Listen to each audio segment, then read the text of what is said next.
Om Swastiastu.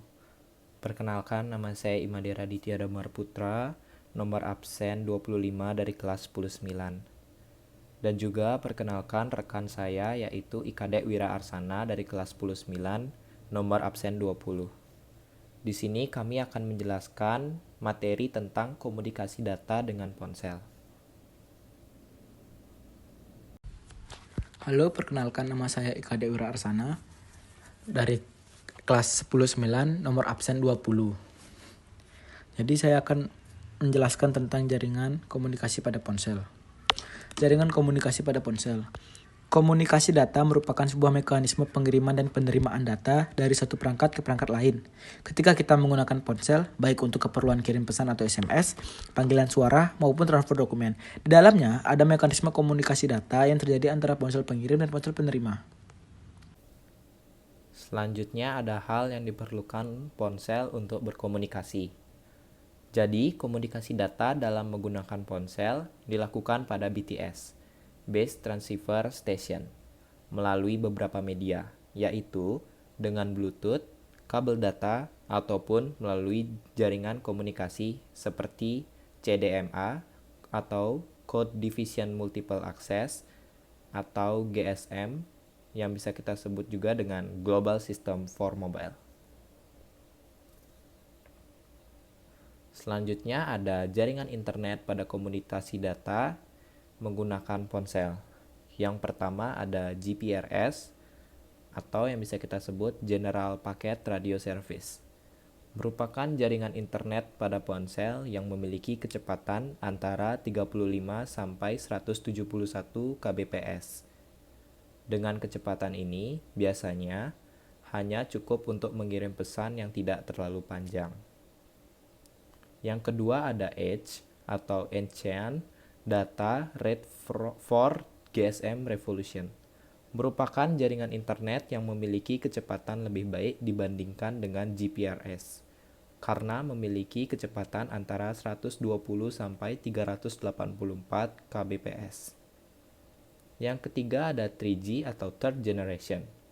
3G merupakan jaringan internet GPRS versi 3 yang menggunakan protokol transfer data United Mobile Telecommunication Technology sehingga menghasilkan kecepatan antara 384 kbps sampai 2 mbps.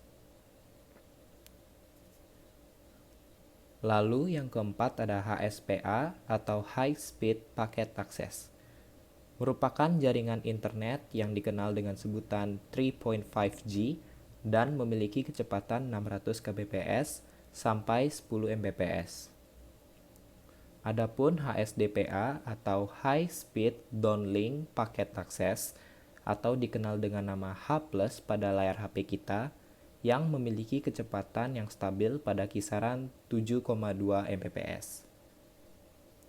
Lalu yang kelima ada 4G atau LTE atau yang bisa kita sebut Long Term Evolution yang merupakan generasi keempat dari GPRS yang memiliki kecepatan hingga 100 Mbps saat ini.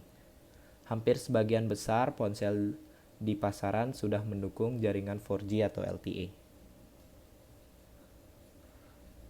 Lalu yang terakhir ada teknologi 5G.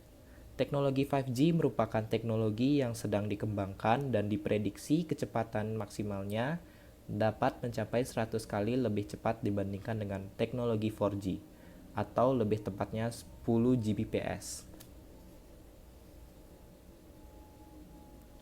Selanjutnya ada proses komunikasi data SMS melalui ponsel.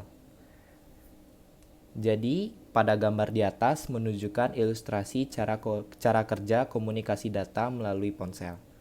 Misalnya, pada proses ketika kita mengirimkan SMS atau Short Message System, ketika pengguna mengirim SMS, pesan dikirim ke MSC melalui jaringan seluler yang tersedia, yang meliputi tower BTS yang sedang menghandle komunikasi pengguna. Lalu ke BSC atau Base Station Controller, kemudian sampai ke MSC Mobile Switching Center. MSC kemudian meneruskan lagi SMS ke SMSC atau Short Message Service Center untuk disimpan. SMSC kemudian mengecek lewat HLR atau yang bisa kita sebut Home Location Register untuk mengetahui apakah ponsel tujuan sedang aktif dan di manakah ponsel tujuan tersebut. Jika ponsel sedang tidak aktif, pesan tetap disimpan di SMSC itu sendiri. Menunggu SMSC memberitahukan bahwa ponsel sudah aktif kembali untuk kemudian SMS dikirim dengan batas maksimum waktu tunggu, yaitu validity period dari pesan SMS itu sendiri. Jika ponsel tujuan aktif, pesan disampaikan MSC lewat jaringan yang sedang menangani penerima BSC dan BTS. Sebenarnya, di dalam kebanyakan ponsel dan model GSM atau CDMA, terdapat suatu komponen wireless, modem, atau engine yang dapat diperintah antara lain untuk mengirim suatu pesan SMS dengan protokol tertentu. Standar perintah tersebut dikenal sebagai ETI command, sedangkan protokolnya disebut dengan PDU atau Protocol Data Unit. Melalui ETI command dan PDU inilah kita dapat membuat komputer atau microcontroller mengirim atau menerima pesan SMS secara otomatis berdasarkan program yang kita buat. Selanjutnya ada jenis koneksi jaringan pada perangkat ponsel. Di sini pada gambar bisa kita lihat bahwa komunikasi data dengan ponsel bisa dilakukan dengan 3 jaringan, yaitu pada kabel data, Bluetooth, dan Wi-Fi. Penjelasannya akan dijelaskan oleh Wira, rekan saya. Kabel data. Koneksi dengan kabel pada ponsel biasanya dilakukan dengan menggunakan data kabel data.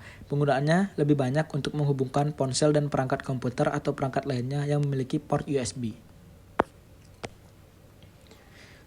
Bluetooth adalah komunikasi data tanpa kabel yang menggunakan gelombang elektromagnetik yang beroperasi pada frekuensi 2,45. Bluetooth memungkinkan pengguna perangkat seperti ponsel, printer, mouse, keyboard, dan perangkat lainnya bisa terkoneksi tanpa kabel dengan jangkauan sekitar 1 meter.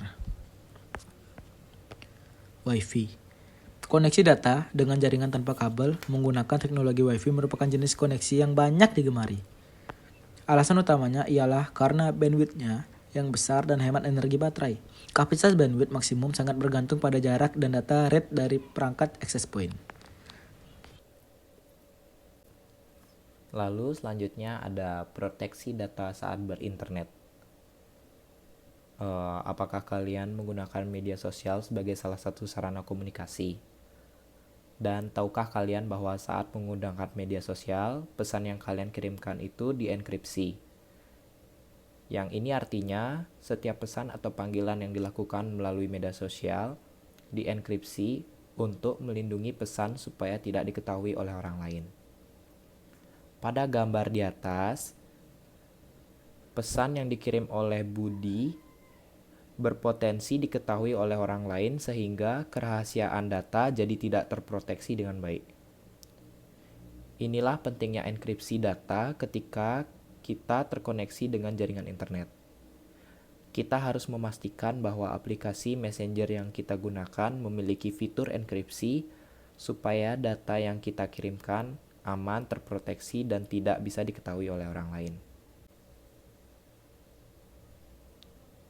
Ketika kita membuka situs web, kemudian melakukan login ke dalam situs web dengan memasukkan nama pengguna dan kata sandi, apakah kita tahu bahwa data yang kita masukkan aman dan tidak mungkin bisa diketahui oleh orang lain? Untuk memastikan ini, kita harus paham bahwa situs web yang kita kunjungi itu aman atau tidak. Cara paling mudah untuk mengetahui situs web yang kalian kunjungi itu aman karena melakukan proteksi pada data yang kalian input, ialah dengan melihat alamatnya apakah didahului dengan HTTPS dan ada ikon seperti kunci di sebelah alamat situs web. Dan apakah kalian tahu bedanya HTTP dan HTTPS? HTTP atau Hypertext Protocol adalah protokol sebuah aplikasi yang cara berjalannya berada di atas rangkaian protokol TCP atau IP yang merupakan sebuah protokol dasar untuk internet. Protokol inilah yang mengatur komunikasi antara klien atau komputer pengguna dan server komputer yang menyimpan data yang diakses melalui situs web. Pada umumnya, cara komunikasi antara klien dan server ialah klien melakukan request ke server yang bisa kita lihat pada gambar, kemudian server mengirimkan respons terhadap situs web. Respons yang dimaksud adalah dapat berupa file yang akan ditampilkan di browser yang kita gunakan.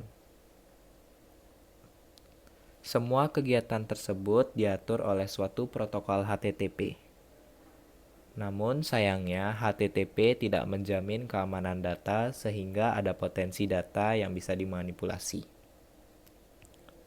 Adapun HTTPS yang versi HTTP yang lebih aman dan juga mampu menjaga keamanan data yang sedang diproses. Selanjutnya ada teknologi enkripsi berbasis HTTPS dinamakan SSL. SSL atau yang bisa kita sebut Secure Socket Layer adalah teknologi enkripsi berbasis HTTPS yang merupakan suatu teknologi keamanan standar global yang memungkinkan komunikasi transkripsi antara peramban web dan juga server web. SSL biasanya banyak digunakan pada berbagai situs web untuk mengurangi risiko informasi yang bersifat sensitif.